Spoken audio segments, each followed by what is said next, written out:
Hello students. Now let's continue with the chemical properties of carboxylic acids. Right beta? So today's topic is chemical properties of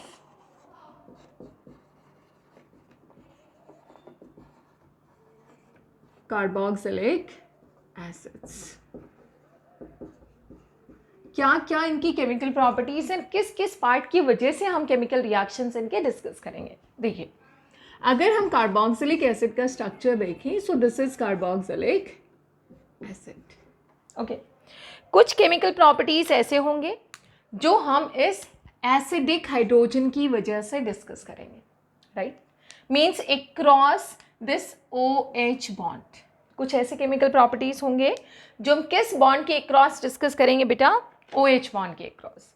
कुछ ऐसे भी properties होंगे जो हम C double bond OH इस bond के across discuss करेंगे.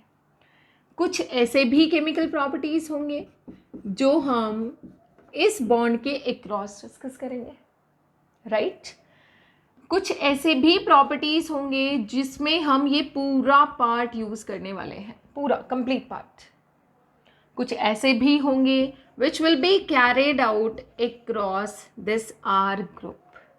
Okay, so अगर हम केमिकल प्रॉपर्टीज की बात करें तो this is due to acidic hydrogen. Acidic hydrogen की वजह से डिस्कस करेंगे, यानी कि बॉन्ड टूटेगा, इसकी जगह कुछ और आएगा.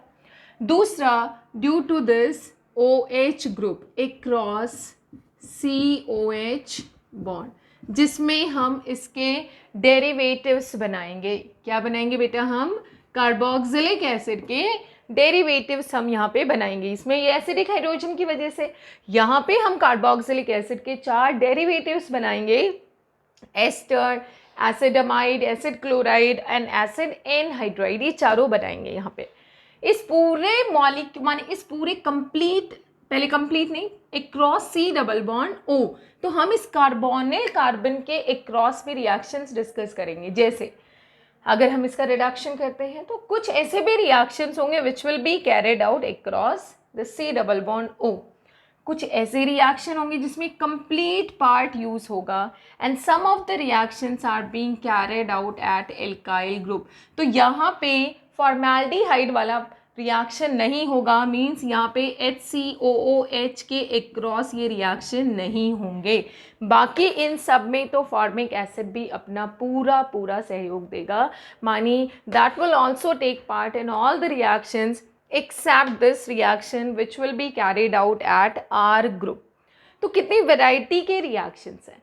सबसे पहला रिएक्शन है जिसमें हम बताते हैं that this hydrogen can easily leave and carboxylic acids behave like an acid. तो आज हम इस वीडियो में एसिडिक कैरेक्टर ही डिस्कस करते हैं कार्बोक्सिलिक एसिड का. उसके बाद हम इनके केमिकल रिएक्शंस अलग अलग वैरायटी के डिस्कस करेंगे.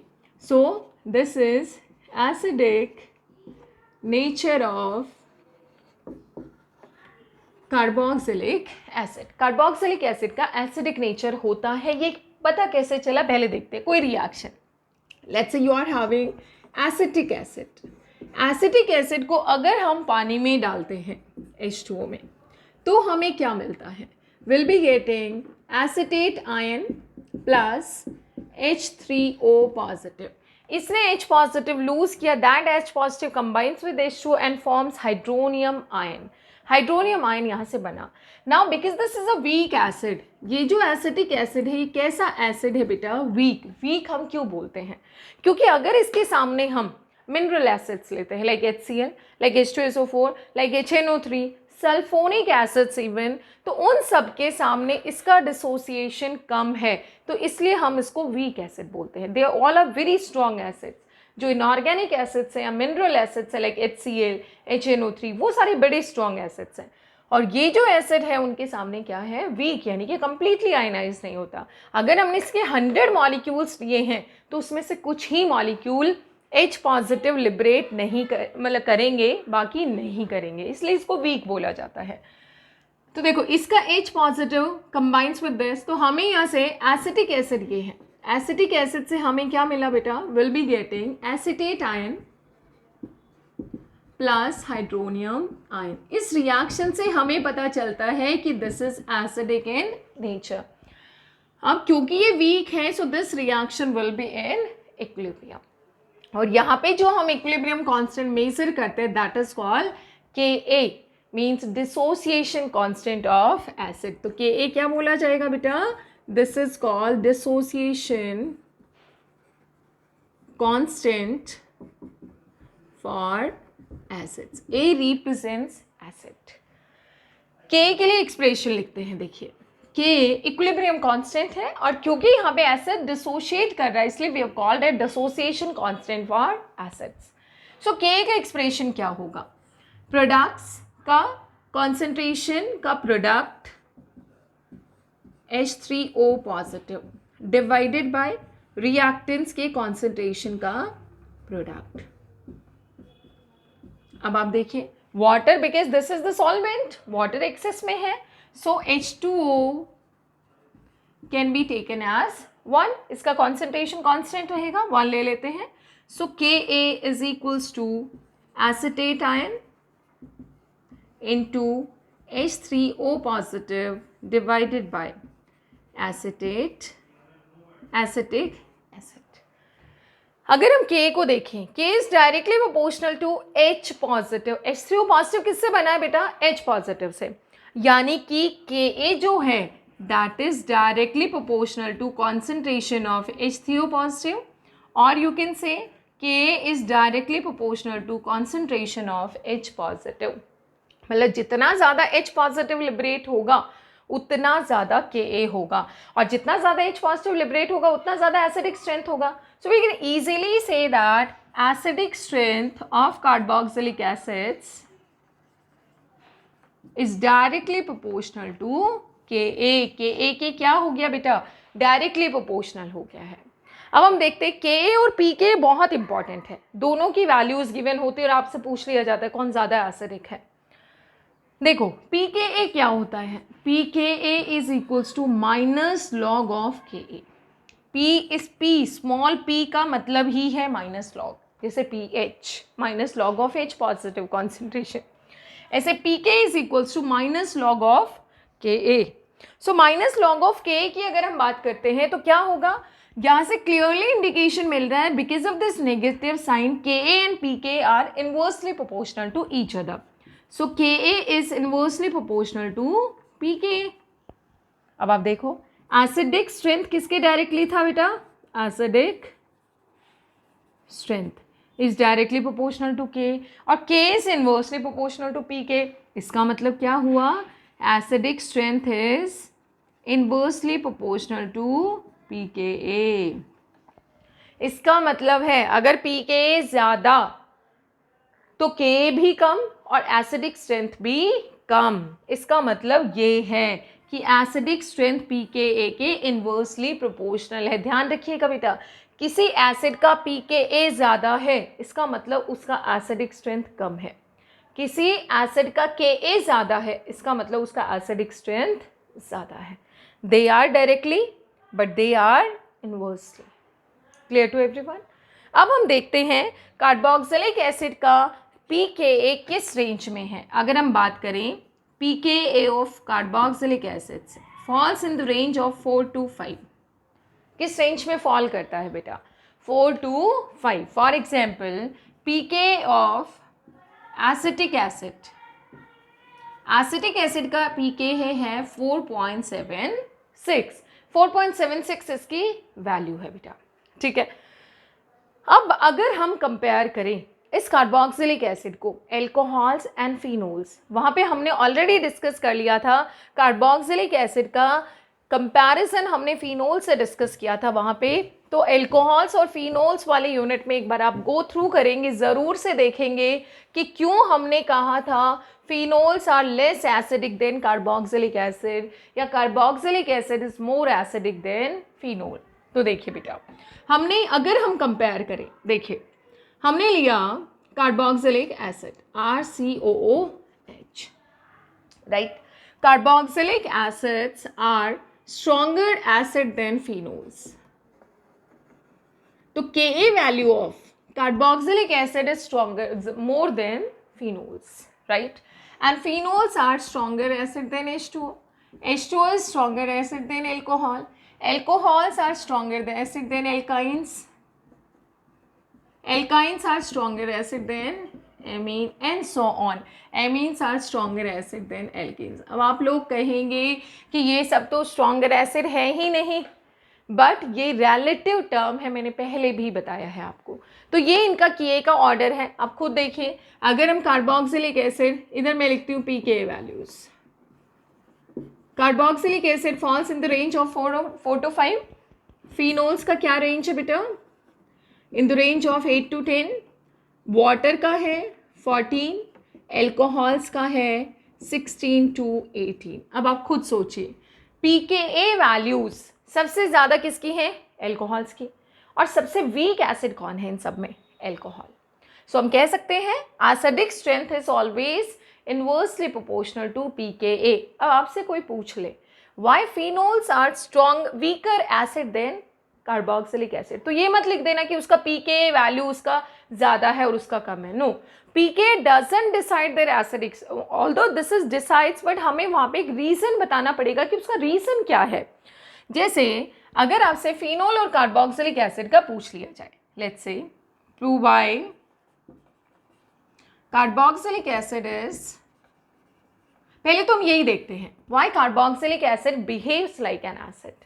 Why carboxylic acid behaves like an acid. उसके बाद हम डिस्कस करेंगे बेटा कि कार्बोक्सिलिक एसिड फिनोल से, just idea because we already discuss that. देखो, हमने लिया कोई कार्बोक्सिलिक एसिड, ठीक है, ये आयनाइज करेगा weekly, will give us RCO negative plus H positive, right. Aqueous में रहेगा ये सारा, aqueous and aqueous, right. This is Ka. ये हमने ऑलरेडी डिस्कस कर लिया था कि KH पॉजिटिव की डायरेक्टली प्रोपोर्शनल है. अब बात आती है यहाँ से यहाँ जाता क्यों है, क्यों आयनाइज होता है. तो अगर इससे ज़्यादा स्टेबल ये होगा, भाई हम कभी किसी चीज़ में माने किसी जगह जाना क्यों चाहेंगे, अगर वहाँ कंफर्टेबल फील करेंगे. तो कार्बोक्सिलिक एसिड इधर क्यों जा रहा है फॉरवर्ड डायरेक्शन में, because this is more stable then this. ये जो कार्बोक्सिलेट आयन बना है this is more stable then this, इसलिए वो वहाँ पहुँचता है. अब क्यों स्टेबल है वो हम चेक कर लेते हैं. आप कार्बोक्सिलिक एसिड को देखो बेटा, RC≡OOH, राइट. और ये है आपका carboxylate ion, this is carboxylate ion. अब मैं कहूंगी कि carboxylate ion is resonance stabilised. अब आप में से कोई कह सकता है कि मैम कार्बोक्सिलिक एसिड का भी तो रेजोनेंस स्टेबलाइजेशन होता है, ये भी रेजोनेटिंग स्ट्रक्चर शो करता है. तो हम दोनों के रेजोनेटिंग स्ट्रक्चर्स ड्रॉ करके देखते हैं एक बार. इसके रेजोनेटिंग स्ट्रक्चर्स देखो बेटा कैसे होंगे. यहाँ पे ऑक्सीजन पे लोन पेयर ऑफ इलेक्ट्रॉन्स है, ये यहाँ आएगा तो ये वापस ऑक्सीजन के पास जाएगा. ये हमने 2-3 बार डिस्कस भी किया है. So this becomes RCO negative double bond OH positive. Oxygen पे कौन सा चार्ज आया, इधर पॉजिटिव इधर नेगेटिव, मानी चार्ज सेपरेशन हो गया. अब इसके रेजोनेटिंग स्ट्रक्चर्स हम देखते हैं. देखिए यहाँ पे नेगेटिव चार्ज यहाँ आएगा, ये लोन मानी बॉन्ड पेयर ऑक्सीजन के पास जाएगा. तो कैसे बनेगा बेटा resonating structure, O negative double bond O. अब आप खुद देखिए, इसके ये स्ट्रक्चर्स देखते हैं A B, और इसके देखते हैं हम लोग A dash B dash. A B both are not equivalent, दोनों इक्विवेलेंट नहीं है, लेकिन A और B, A डैश और B डैश दोनों क्या है, बिल्कुल सेम है. और आपने पहले ही पढ़ा हुआ है जितने ज़्यादा सेम रेजोनेटिंग स्ट्रक्चर्स होंगे वो स्पीसीज ज़्यादा रेजोनेंस स्टेबलाइज्ड होगा. देर नॉट सेम, ये सेम नहीं है, और यहाँ पे चार्ज सेपरेशन भी है, तो इसलिए ये मानी this is less resonance stabilised in comparison to this one. तो क्योंकि carboxylate ion is more resonance stabilised than carboxylic acid, so this carboxylic acid wants to convert itself into carboxylate ion and wants to liberate H positive. कि H positive वो liberate करना चाहता है, इसलिए carboxylic acid कैसे behave करता है, एक एसिड मानी एसिड की तरह बिहेव करता है. सो हम यहाँ से कह सकते हैं carboxylate ion RCOO negative is more resonance stabilised than RCOOH. क्यों है, रीजन देख लेते हैं. Because in RCOO negative both resonating structures, RSS resonating structures are same, so more stable. But in RCOOH, they are resonating structures are not same, वो same नहीं है, तो कम stable हो गए, सो लेस स्टेबल. दूसरा रीजन क्या है, इसमें देखो देयर इज चार्ज सेपरेशन और इसमें कुछ भी चार्ज सेपरेशन नहीं है. पहले नेगेटिव यहां था, अब नेगेटिव यहां, there is no charge separation. इसका रेजोनेंस हाइब्रिड अगर हम बनाते हैं, इनका रेजोनेंस हाइब्रिड देखिए कैसे बनेगा, RCOOH, ये ऐसे करके पार्शियल डबल दोनों पे, डेल्टा पॉजिटिव डेल्टा नेगेटिव. इसका रेजोनेंस हाइब्रिड देखो दोनों का क्या बनेगा बेटा, RCOO, दोनों पे ये नेगेटिव घूमा है और नेगेटिव भी दोनों पे आ गया है, delta negative.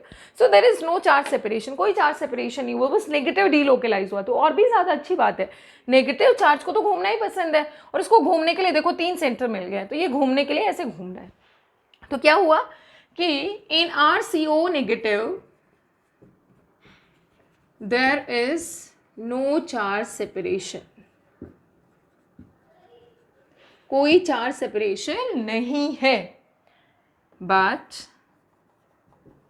In RCOOH there is charge separation. उसमें क्या है बेटा, चार्ज सेपरेशन है. ठीक है, सो ये रीजन है कि RCO negative is more resonance stabilised than RCOH. So obviously the reaction goes into forward direction and RCOH liberates H positive and behave like an acid, right? तो इससे क्या कंक्लूजन हम निकालते हैं, इससे हम कंक्लूजन निकालते हैं कि RCOH converts into RCO negative and H positive. So liberates H positive and behaves like an acid. और एक एसिड की तरह ये बिहेव करेगा. क्लियर टू एवरीवन कि क्यों ये एसिड होता है.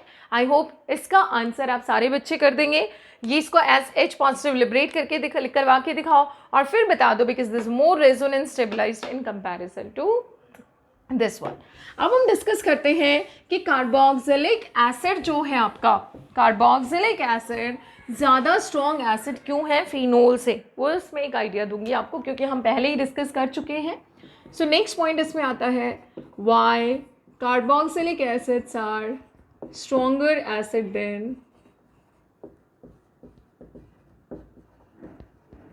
फिनोल्स. और कैसे पूछा जा सकता है ये, why K value for of carboxylic acids is greater than that of phenols, right? और कैसे पूछा जा सकता है, why pK value of carboxylic acid is less than that of phenols. तीनों में से किसी भी फॉर्म में क्वेश्चन आपसे पूछा जा सकता है and you should know how to answer for it, right? कैसे हम इसका आंसर करेंगे. तो हम एक तरफ फिनोल लेके चलते हैं, एक तरफ कार्बोक्सिलिक एसिड. ठीक है बेटा, देखिए इधर हमने लिखा phenol, phenol is this one.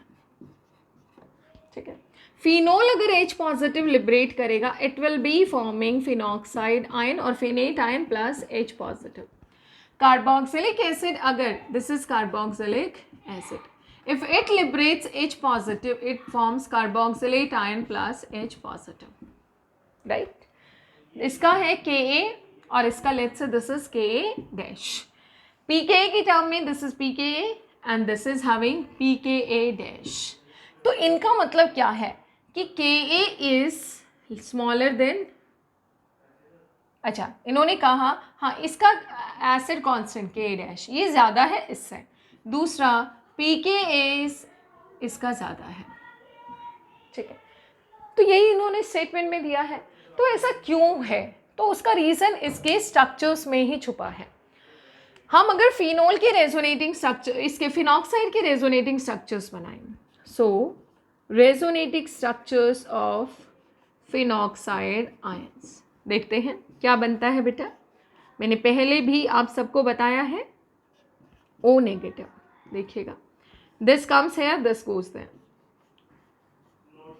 O double, इस पे आता है negative negative, and this on चलता रहता है। ये यहाँ आएगा, ये यहाँ, ऑर्थो पैरा पे नेगेटिव चार्ज मूव करता रहता है। नेक्स्ट में क्या होगा, this comes here and this goes there, ortho para पे ये चलता ही रहेगा बेटा। और लास्ट वाले में क्या होगा, दिस कम्स बैक, ये यहाँ, और ये ऑक्सीजन वापस ले लेता है, नेगेटिव नेगेटिव डबल। इसके जो रेजोनेंस हाइब्रिड बनेगा वो क्या बनेगा, रेजोनेंस हाइब्रिड वुड बी पूरे रिंग में डबल बॉन्ड, इस पे ऑक्सीजन पे भी ये पार्शियल डबल, डेल्टा नेगेटिव, यानी कि नेगेटिव कार्बन पे भी है और ऑक्सीजन पे भी है, बट सारे रेजोनेटिंग स्ट्रक्चर्स सेम नहीं है। अब हम कार्बोक्सिलेट आयन के रेजोनेटिंग स्ट्रक्चर्स बनाते हैं बेटा। दिस इज कार्बोक्सिलेट आयन, देखते हैं इसके रेजोनेटिंग स्ट्रक्चर्स कैसे बनेंगे। This comes here, this goes there, ये O negative double bond O, और रेजोनेंस हाइब्रिड क्या होगा, RCOO, डेल्टा नेगेटिव। अब आप बताइए इसके रेजोनेटिंग स्ट्रक्चर्स और इसके resonating structures, which one is more stabilised? They are exactly same but they are not exactly same, same नहीं है। यहाँ पे नेगेटिव चार्ज ज़्यादा इलेक्ट्रोनेगेटिव एटम्स यानी कि ऑक्सीजन पे है, और यहाँ पे नेगेटिव चार्ज ऑक्सीजन के साथ साथ कार्बन पे भी घूम रहा है। So which is more stable? Obviously carboxylate ion is more stable, more resonance stabilised in comparison to phenoxide ion. तो क्या पॉइंट्स यहाँ से निकल के आते हैं कि this is RCO negative is more resonance stabilised then phenoxide ion means O negative, इससे ज़्यादा रेजोनेंस स्टेबलाइज्ड है। क्यों है? Due to equivalent structures, due to same resonating structures, second due to presence of negative charge on oxygen only, carbon पे नहीं है। इस case में क्या है, resonating structures are not equivalent, not same, same नहीं है। दूसरा, negative charge is present on oxygen as well as carbon. So इसका मतलब हुआ carboxylate is more resonance stabilized, so obviously carboxylic acid is stronger acid than phenol. तो यहाँ से क्या कंक्लूजन हम निकाल सकते हैं, RCOOH is stronger acid then